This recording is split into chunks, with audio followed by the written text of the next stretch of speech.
John Glen, the UK Economic Secretary to the Treasury, joining us now to discuss. John Glen, good afternoon. Thank you very much indeed for your time today. Look, this is a huge amount of demand.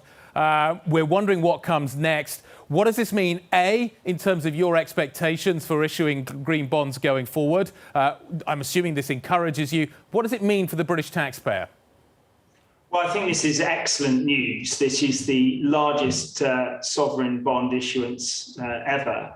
And the demand, as you pointed out, has been significantly above many people's expectations. And there is a premium, really, for a greenium, really, for the way this has worked. We will be issuing further bonds subsequently next month, and we'll set out more details of that at the budget next month. But I think it demonstrates the appetite that's out there in the markets for a authoritative and well understood mechanism to fund some of the interventions that will get us to our net zero goals. Are you considering other sustainable debt formats like a sustainability linked bond as well? And can you walk me through the thought process? Well, what's really clear is that people need to have confidence in where this money will be invested and need to understand what disclosures go with it and where there's some guarantees on where this money is being used. And so we're working hard across different jurisdictions to ensure that we've got these sorts of disclosure environment that actually gives people confidence in the markets. And that's something that we're working on as we move forward to COP26. Some argue that the UK is actually not being as green as others, actually that it's behind the curve as well in terms of its timing. What do you say to those people? For instance, is blue hydrogen a worthy investment here? Is carbon capture actually going to deliver the kind of benefit we need for the environment, given the scale of the investment that is going to be needed there? Are these investments green enough, really, to justify the green gilt label?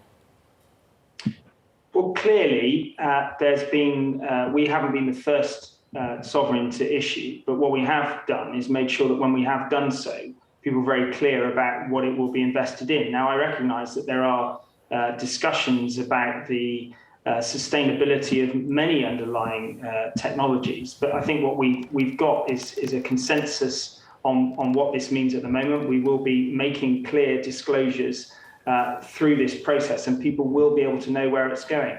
What I can't do is predict the full extent of technological developments with respect to dealing with alternative energy supplies. But what we will do is work with the markets to ensure that when we do further issuances, there will be clarity and confidence in what we issue and how it can be deployed. Can we just talk about the budget you just mentioned a moment ago? Because the financial sector in particular, I'm going to slightly switch subjects here, is fascinated what could be in that. The Chancellor has said that there is a review ongoing into the bank surcharge. And we're now wondering whether or not that is going to be something that we can expect the result to be announced during the budget. And for instance, can we expect within the budget to see some sort of offsetting of the increase in corporation tax that we're going to see maybe when it comes to the bank surcharge? The financial sector is agog with anticipation on this, John. Are we going to get some news in the budget? Well, I'm to advise the chancellors to decide. The budget will come very shortly. But what I've always been clear, and the Chancellor was clear in his Mansion House speech, is that we need to look at openness, green. We need to look at the application of technology to financial services. But above all, we need to look at competitiveness. And clearly, given the changes to the corporation tax rate, we need to give certainty to financial services institutions.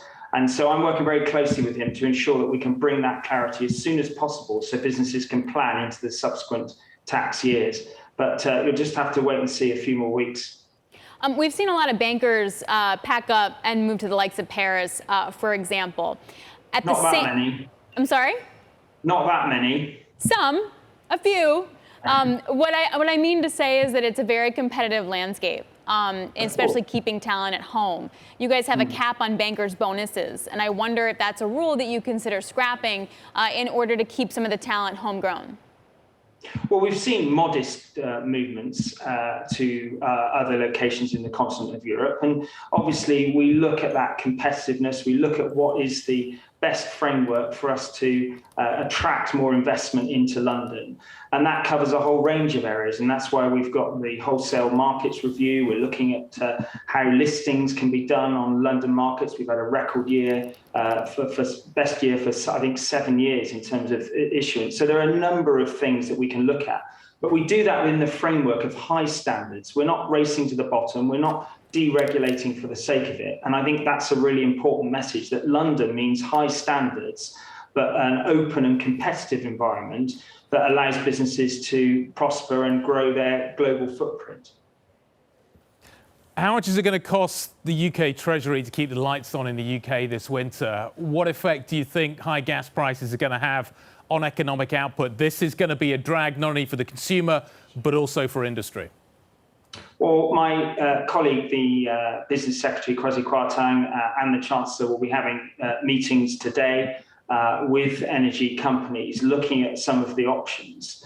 But the Secretary of State has given reassurance to Parliament. These are obviously complex matters, but we will be looking to do what's necessary to give the markets reassurance and to give consumers reassurance as we move forward in the coming weeks. But those matters are under discussion live now, so forgive me, I can't offer any commentary from here.